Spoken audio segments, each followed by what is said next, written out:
Then we'll move to item C, which is our Freshman Academy Full Implementation Report. Dr. Lubke. Well, 4 years ago we were up here asking if we could implement the Freshman Academy. Can't believe it's been that long, but we are now in our third year of implementation, our second year of full implementation. If you recall, the first year we only did half the freshmen, and then we moved on from there. I'm here to share some of the statistics that we have for you, and then I have my posse back here to help fill in some of the things that have been going on. And what they see is advantages to having the Freshman Academy. If you recall, the areas that we were worried about or looking at were attendance, grades, and discipline. And we wanted to see improvements in all of those areas through the Freshman Academy. So the data that we've collected and that you have in front of you is for first semester for each year of the implementation. With the exception of this year, we did the data pull on the 11th because our semester doesn't end until the 20th, and it's not the 20th yet.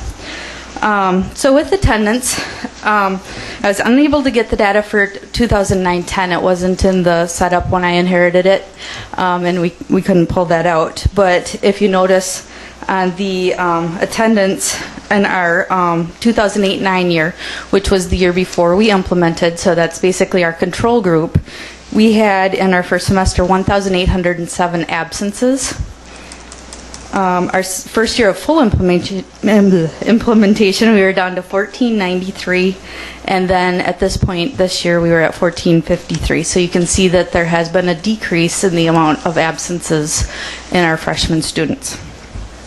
If you look at the discipline part of it, there were a few things that were, if we were doing a true study, we changed assistant principals, and we did change some of our Infinity data collecting software. So I only used our major referrals because how we tracked our minor referrals, like a student not cleaning up after themselves or something like that, was different, and we became much more picky about putting everything in the computer, so the numbers went way up because we were putting more in on purpose. So looking at the major referrals for our control group, we started out with 57 major referrals in that year. Our first year, when we had half of our freshmen, we were at 54. Then we dropped down to 42, and this year we're at 18 major referrals for this year at this point. And you can see going down as they got older. In the control group, they went up a little bit in their sophomore year, and then they started to decrease. If you look at the first group of the Freshman Academy, it decreased as a sophomore by almost half. So again, we did show that the discipline issues have gone down with the freshman classes. I do have some general statistics on here, like enrollment, economic disadvantaged, things like that. And then the last thing on here is the percentage of Fs that we see coming through with the report cards. Now this group that we're doing right now, I had to do the first quarter report cards because we haven't had the grading yet. So you'll see our control group was at 8.3. They had 8.3% Fs. Then the first group went down to 5.5. We had a bit of a challenging group last year.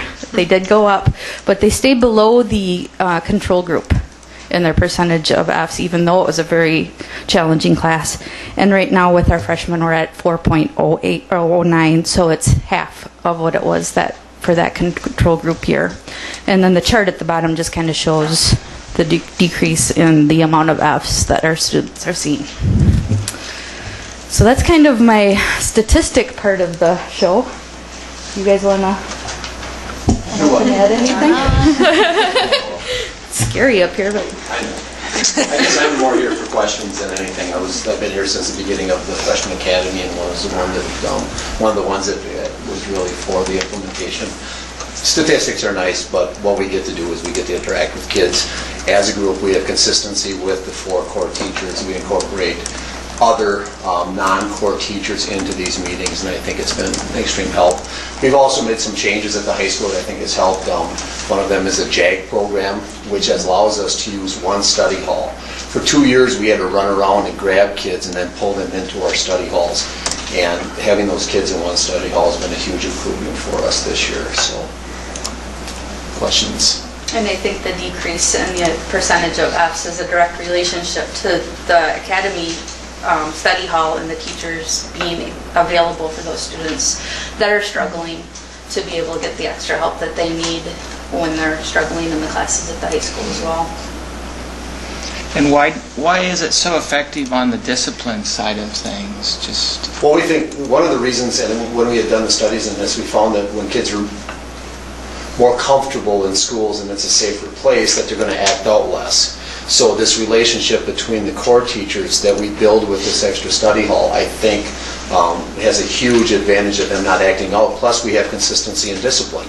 So the expectations are there within the team also, or the academy, excuse me.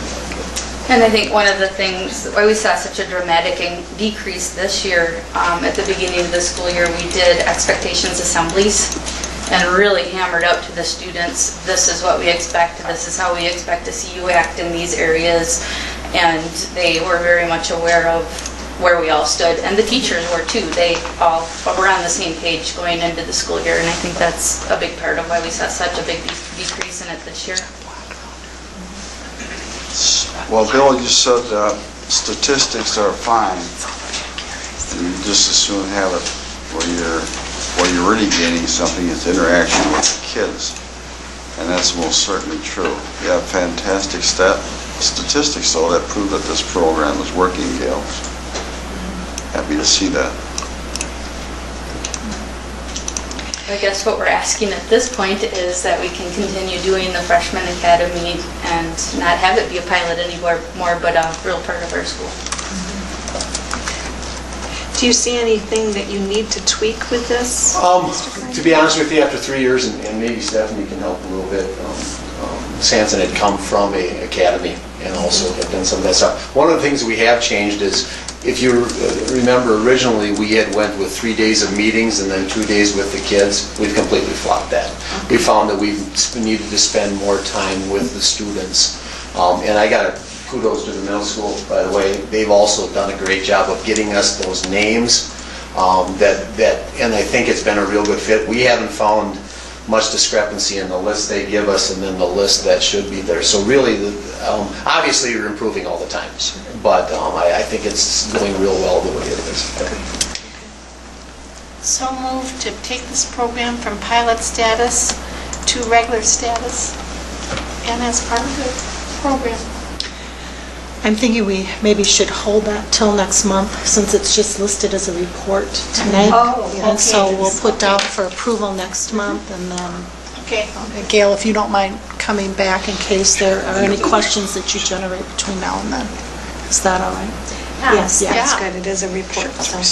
The only other question I had too, do you think there's been some impact with having our police officer in the school? I think that may have been implemented right around the same time, as well, especially with the behavioral part of it. I think so. The students have become more comfortable with her being there and going to her for advice and see her as a part of the school, not just as a police officer. So yeah, I think that that's a part of the decrease in the discipline as well. Have you seen a turnaround with students that really are struggling, and when the teachers come together with that student and parents hopefully too, to guide them along to help them to do better? Yeah, and I think one of the things we learned early on in all our reports is they kept saying this, you're not going to get everybody, you're not going to get everybody, and we're not, but we have some great success stories. And I think you can see that by the numbers, especially in those second and third years. A lot of those kids, there's a light bulb goes on for a lot of these kids, and they finally get it, and I think it's a great experience for them to be in this, and I think that carries on to their next 3 years. I would think it would be helpful for the teachers too to have that time to talk about a student that's struggling, and it's happening in my classroom, is it happening in your classroom, and being able to work collaboratively to help that student. And the other important aspect is the parents' meetings. That comes out of that time period. You know, we're meeting probably once every 2 weeks, either by parent request or that we do send out requests to meet with parents about struggling students, things, we see that type of thing. So that does give us a time also to meet with those parents. That's good. And you've had good response with Yes, the great parents? response with that. Yeah. That's wonderful. Good. Keep up the good work. Yes, Thanks. definitely. Thank you.